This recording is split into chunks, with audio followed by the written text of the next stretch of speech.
Good morning and welcome to Farm Factor. I'm your host, Jamie Bloom. Today, Kyle Bauer visits with Keith Houghton with the Ringneck Ranch in Tipton, Kansas. Then stay tuned for the Kansas soybean update.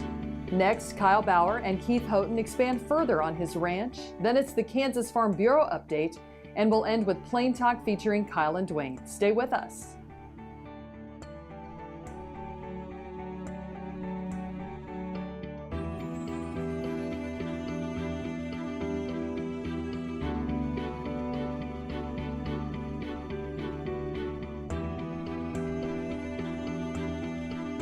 Closed captioning brought to you by Ag Promo Source. Together we grow. Learn more at agpromosource.com. This segment brought to you by Kansas Farm Bureau, the voice of agriculture. To join today or more information, go to kfb.org or find us on Facebook and Twitter. Welcome to Farm Factor. Up first, Kyle Bauer is talking agritourism with Keith Houghton with the Ringneck Ranch in Tipton. Hi, this is Kyle Bauer. I'm at Ringneck Ranch this afternoon visiting with Keith Houghton. Keith took agritourism very serious early on and has developed Ringneck Ranch into quite a facility here. Keith, tell us the history, how long you've been in it and how it evolved. It was started originally as an opportunity in the ag crisis of the 80s to expand some income potential. My brother had married an instant family, and it was started with my father and my brother and myself. It has gone far beyond anything that we envisioned at that time, but not without considerable amount of dedication and participation on our parts. We started in the fall of 1983. This will be our 35th year of hunters that are coming to the ranch, and they come from all over the country. I believe our books show that we've had hunters from all the states plus 18 foreign countries, last I knew. So how many rooms do you have here to rent and how many employees? We have 64 beds available to us, most of them in a semi-private situation. We have a staff that we have to write checks to every 2 weeks of about 55 to 60. Now, they're not all here at the same time. Quite a little high school help to help us on the weekends, to give our full-timers a little bit of an opportunity to escape. Let's talk about your location. A lot of people have heard of Ringneck Ranch, but where is it? And it isn't really close to an international airport. It takes people and some dedication to get here. Yeah, transportation in is probably our biggest challenge. We sit in southwest Mitchell County, 60 miles south of the middle of the state of Kansas from the Nebraska border. Transportation is an issue. We do have a airstrip on the ranch that I commuted off of for years, and we have a lot of folks that use anywhere up to light to medium aircraft to come in here and hunt. New services to Salina and Hayes and Manhattan is helping our transportation quite a little bit, and larger corporate airplanes I'll pick up in Beloit or Salina, Kansas. Now, you've mentioned the hunting, but you host other events here as well. Yeah, it's interesting over the years, all the things that we have evolved into. We have done several horse events over the years. One for the American Quarter Horse Association called Ride Across America. We do family reunions. We do seminars and training events. We just had an interesting event. The Kansas Highway Patrol brought a major portion of their troopers in for recurrent training, and they like the facilities that they can do everything right here. Something that's relatively new is we're working with the Precision Rifle Association here in the state on long-distance shooting competition and events, and that's something that's very popular, and I think it's going to grow considerably. We're visiting with Keith Houghton. Him and his wife Deborah run Ringneck Ranch. We're just south of Tipton, Kansas. This is Kyle Bauer reporting. Back to you, Jamie. Thanks, Kyle. Folks, come back after these messages for this week's Kansas soybean update.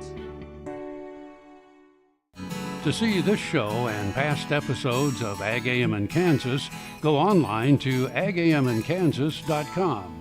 KFRM is one of the largest farm radio stations in the nation, dedicated to informing and entertaining rural listeners from northern Oklahoma to southwestern Nebraska.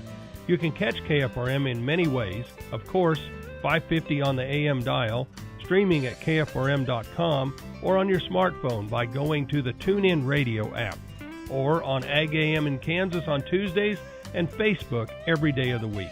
KFRM, tune us in. You'll be glad you did. The Kansas Wheat Innovation Center in Manhattan is rediscovering ways to get improved varieties and new genetics in the hands of farmers faster. Grower-led and checkoff-funded research initiatives are bringing about positive change. This grassroots leadership provides a strong voice in Topeka and Washington, D.C. Now is the time to partner with Kansas Wheat in moving wheat forward. Kansas Wheat Commission and Kansas Association of Wheat Growers. Farmers investing in their future and yours. Log on to rediscoverwheat.org. This segment is brought to you by the Kansas Soybean Commission. The Soybean Checkoff, progress powered by Kansas farmers. Welcome back to Farm Factor and the Kansas Soybean Update. This is the Kansas Soybean Update. It's brought to you by the Kansas Soybean Commission. The Soybean Checkoff, progress powered by Kansas farmers. Jessie Freeman from Louisville, Colorado will be a senior at Kansas State University, and she served as one of the interns this year with Kansas Soybeans. And Jessie, a busy summer, I'm sure, serving with Kansas Soybeans. Absolutely. Kept us very, very busy. What were some of the activities that you did in your internship? One of the first things that we got on was preparing the Kansas Congressional Economic Impact and Statistical Abstract of Agriculture, and that was for us to be able to present to Washington, D.C. staff of elected officials to kind of give an emphasis on just how much income and just how much contribution agriculture makes to the state of Kansas. It was nice to have that type of involvement, see kind of the inner workings of being able to talk with officials at Washington, D.C. I don't have a background in agriculture, so it was very eye-opening to see, even broken down to the crops contributed by each congressional district. It was really, really eye-opening and very, very informational for us both. Not having a background in agriculture, what got you interested in wanting to be a part of this internship? It's kind of a crazy story. I served 8.5 years in the Army as a helicopter pilot, got medically discharged a year and a half ago, and wanted to stay in agriculture because basically I don't want to move to a city because I've lived in big cities and just not really exciting to me. So I'm actually looking at going to rural legal practice eventually. I'm applying to law school, probably a semester. So I wanted to get kind of a pulse on the agriculture industry. This came across my email from K-State, and I applied and got the internship. And for those students who may be out there, why would this internship be important or would be something that they should pursue? You get to see the dozens of hats that farmers and everyone involved in agriculture wear. The farmer leaders that run this organization are incredible, and they have to be businessmen, they have to be economists, they have to be scientists, they have to have pieces of each one of these industries in order to make agriculture successful and to continue advocating for it. So I think from my perspective, it was very, very eye-opening as far as you just don't see everything going on behind the scenes, and this was fantastic. Plus it gave me just an eye on everything that goes into it. But especially representing those producers, representing the soybean industry, knowing, and especially in this current situation too. You really kind of get to see the effects of everything going on the political spectrum right now, and how they affect the guys in the fields just trying to make a living and trying to continue the farming tradition. Jessie, I appreciate your time. Thank you very much. Thank you. That is Jessie Freeman from Louisville, Colorado. Will be a senior at Kansas State University, and she joins us on the Kansas Soybean Update. It's brought to you by the Kansas Soybean Commission. The Soybean Checkoff, progress powered by Kansas farmers. Learn more at kansassoybeans.org. For Kansas Soybeans, I'm Greg Akagi. Hope you enjoyed this week's Kansas Soybean Update. Stay with us after the break for more as Kyle Bauer continues his visit with Keith Houghton with the Ringneck Ranch. What if sustainability were synonymous with U.S. soy? If energy efficiency, water quality, and soil health help define U.S. soy's value, that future is here, the time is now. To meet end-user demands, the Soybean Checkoff is committing to sustainability that's achievable, worthwhile, and enduring. A message from the Kansas Soybean Commission, the Soybean Checkoff, progress powered by Kansas farmers. All over the country, more and more communities are making the change to biodiesel made from U.S. soybean oil, and the decision continues improving the health and welfare for millions of Americans while adding billions to our national economy.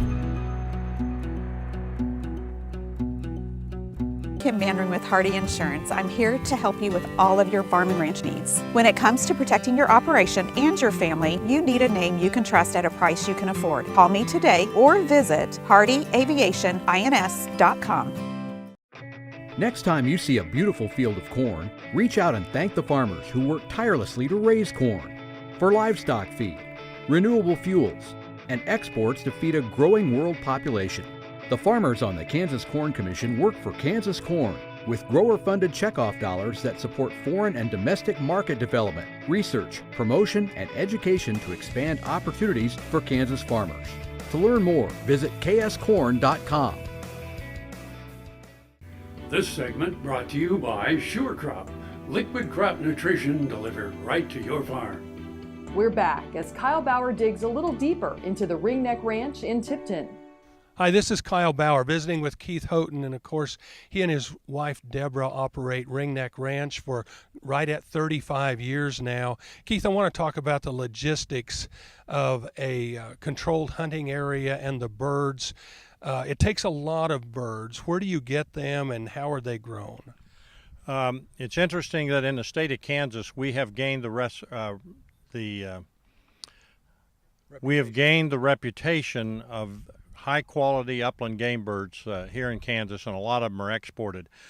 We have probably seen a consolidation of our bird raisers in the last decade, and we probably have 10 to 12 folks who raise 95% of our game birds in Kansas. What's interesting is when we started the business, there was a very strong negative stigma about the quality and performance of these birds. Today, that's not the issue. These birds look, act, and fly like native birds on opening day. And we will have some customers that come initially reluctantly, but once they've been here, we don't have any problem getting them to come back. Now, we're talking about a lot of birds because your main season runs for a very long time. Yeah, the season typically is from the 1st of September till the end of April. We do not try to operate those full parameters. We start our hunts the 1st of October. Issues of too much heat and fall field crops that haven't been harvested prevent us from doing it, and we still face those issues a little bit in the 1st of October. We can hunt till the end of April, but we have made the decision here a long time ago that the aesthetics of the hunt deteriorate so badly after the first week of March that we try to curtail our hunts at that time. So let's talk about folks that come in here for a hunt, how those logistics look like, and how long they normally hunt, and how many birds are allowed to shoot a day. The normal stay for a majority of our customers are for a 2-day event. We like to see them arrive here in the afternoon or at least early evening prior to the hunt. We will drag them to our sporting clays course. It's a poor man's sporting clays course called a 5-stand.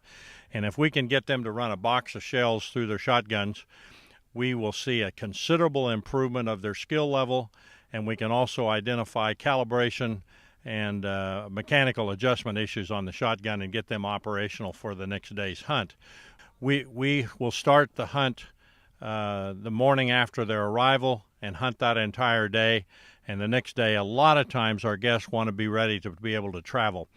We sell a package here at the ranch of harvesting 6 pheasants per day per man. In hunting parties of 5 or 6, you can see that there's quite a little bit of an activity level to keep them preoccupied. You're harvesting 36 birds to a group per day. And for those of us who have been Kansas pheasant hunting for several years, that is a pretty high activity level. And you have the ability to house them right here on the ranch for their entire experience. Over the period of time, 35 years we've been doing this, we developed the infrastructure to be able to support people. That's the uniqueness and that's the drawing card for a lot of our guests. They are able to come here and stay right on the grounds. We don't spend time hunting all over. All of our hunting areas now are within 2.5 miles of the ranch headquarters, and that really is an attraction. You don't spend all your time out driving around looking for a place to hunt. Visiting with Keith Houghton. He's with Ringneck Ranch. We're just south of Tipton, Kansas. This is Kyle Bauer reporting. Back to you, Jamie. Thanks, Kyle. Come back after the break for this week's Kansas Farm Bureau update. Valley Vet Supply is devoted to providing information and professional quality products at reasonable prices. Valley Vet Supply. Earlier in my life, I rode bucking horses and rodeos, and my shoulders took such a beating, and that was probably the reason for having several previous surgeries on both shoulders. About a year ago, I decided that I didn't want to have another surgery.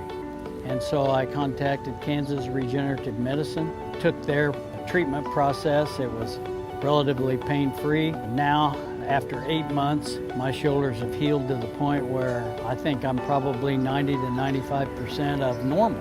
It takes a couple of months to start to see results and feel real progress. That continued to increase gradually until now at approximately 8 months. And I'm extremely pleased. I've got full range of motion. I can lift weights, I can throw, I can do a lot of things that I couldn't do without a lot of pain previously. So I'm tickled to death with the results, and I'd recommend this process to anyone. Kim Mandarin with Hardy Insurance. I'm here to help you with all of your farm and ranch needs. When it comes to protecting your operation and your family, you need a name you can trust at a price you can afford. Call me today or visit hardyaviationins.com. Ag Promo Source is a unique group of marketing specialists with one mission: help your ag business grow. Each affiliate has their own area of expertise, and they work together to bring you advice, products, and services. To get started, visit agpromosource.com. Ag Promo Source. Together we grow. This segment brought to you by Kansas Farm Bureau, the voice of agriculture.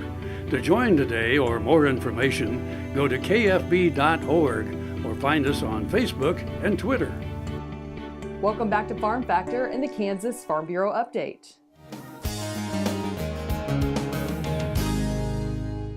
Well, I'm Jeff Grossenbacher. I'm Vice President of Kansas Farm Bureau, and I farm in northern Nemaha County in the Bern area. We just had our primaries in Kansas, and it's very evident today in our Republican side of the governor's race how important every vote is. There was, I think, 20 counties that had less than 18 votes separating some of the candidates in the election. I think there was even one county that 1 vote separated the candidates. So your vote counts, and it shows how important it is to exercise your most important right as a citizen of the country, and that's to get out and vote and vote your conscience. Well, it is our 100th year, and it's exciting. We have 100 years of grassroots policy development. Our resolutions committee just met in the last several days to formalize some language to go back out to our counties and our individuals to see what they think of it. In my role as vice president, it's my privilege to chair that committee and make sure that process keeps moving. And we have 100 years of policy development in our book, and we're very proud of that. Policy development isn't fast, but it's a grassroots development that takes a year to develop, and we're continuing to work on it. And so it's served us well for 100 years, and I think it will continue to serve us well for the next 100 years. Stay with us. We'll be back after the break with Plain Talk. Sure Crop Fertilizers was started by my father, Don Sherman, and my mother, Shirley Sherman. Family business that started in the 80s. We predominantly focus on plant nutrients and what we can do to give growers better responses with the fertilizer dollars that they do, and what we can do to make those things work better for the grower. We're based out of Seneca, Kansas. We work with growers in their soil analysis to figure out what they need, and then we can put those in a blend that gives them the best results, and so that we can deliver that direct to their farm so that they have those nutrients where they need them, when they need them, and so that they can apply them in a manner that's very efficient to them and works well in their planting systems and what they're doing. Sure Crop Fertilizers has been around for a long time. We always say we're big enough to take care of everything you need, but we're small enough to do it quickly. You can get a hold of us at 1-800-635-4743. Our website is surecropfertilizers.com, and you can always email me at Corey@surecropfertilizers.com, and with any questions you have, we're glad to answer it and work with you. As fourth-generation farmers themselves, Heinen Brothers Ag Service understands the risk and rewards of farming. So when it comes to quality aerial and ground application, fertilizer, ag chemicals, and anhydrous ammonia, call Heinen Brothers Ag today, 800-760-4964. Summer is busy at Tarwater Farm and Home. We have just about everything you'll need for your summer projects, and we're consistently competitively priced. Tarwaters can help make your grass and garden grow, and we have a huge variety of equipment to cut it. If you have a farm, Tarwaters has the products and equipment to keep it going strong. And our expanded parking lot will make it even more convenient to shop. So come see us at Tarwater Farm and Home in Topeka. This segment brought to you by Kansas Corn. Learn more at kscorn.com. Welcome back. Now let's see what Kyle and Duane are discussing today on Plain Talk. Coming down in 3, 2, 1.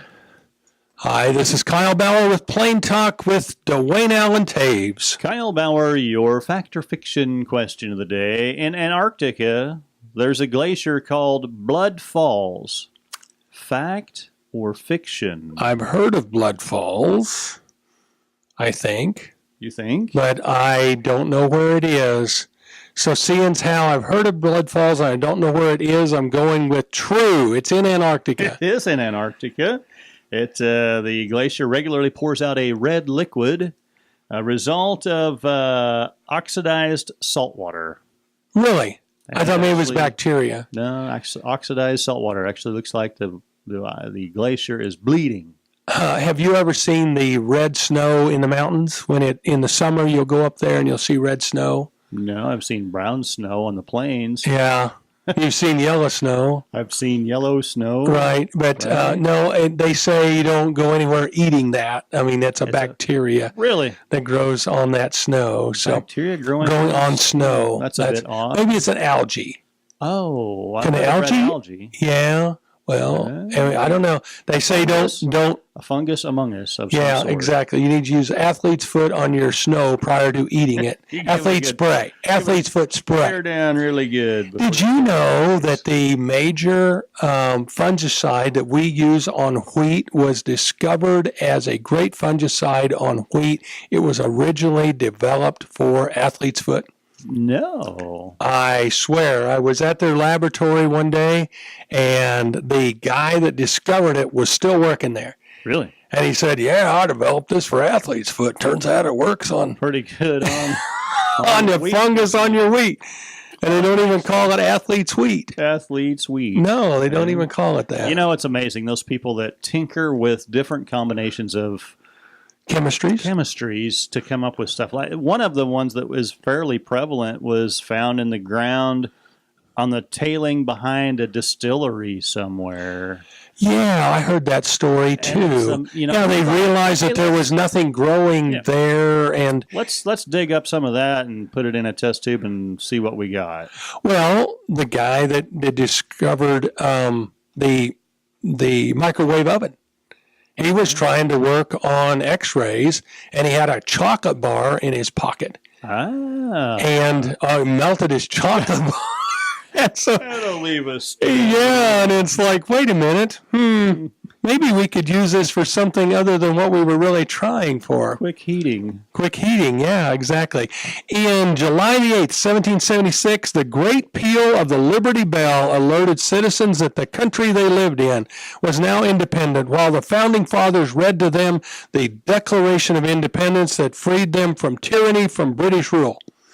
But the story just doesn't really ring true. Not working. Doesn't really work. It is true that the bell was hanging in Philadelphia at the State House at the time, but no one rang it. I mean, think about this. They were all committing treason. Yeah. Why wouldn't they? Well, it had a huge crack in it from a forging error even then. At that time. So, and it was not a symbol of freedom or liberty. It was a freedom of a sign of bad workmanship. No, the name, the Liberty Bell, wasn't adopted until 1839. That's a fair piece later. In a pamphlet put out by the Philadelphia Tourism Committee. Well, you got to draw in. The Liberty Bell by Friends of Freedom, where it symbolized the liberty of black slaves, not the independence of white Americans from Britain. Now, how in the world did we get the story that wrong for that long? Thanks for joining us. I'm your host, Jamie Bloom, and I hope you enjoyed today's show. See you next week on Farm Factor. Closed captioning brought to you by Ag Promo Source. Together we grow. Learn more at agpromosource.com.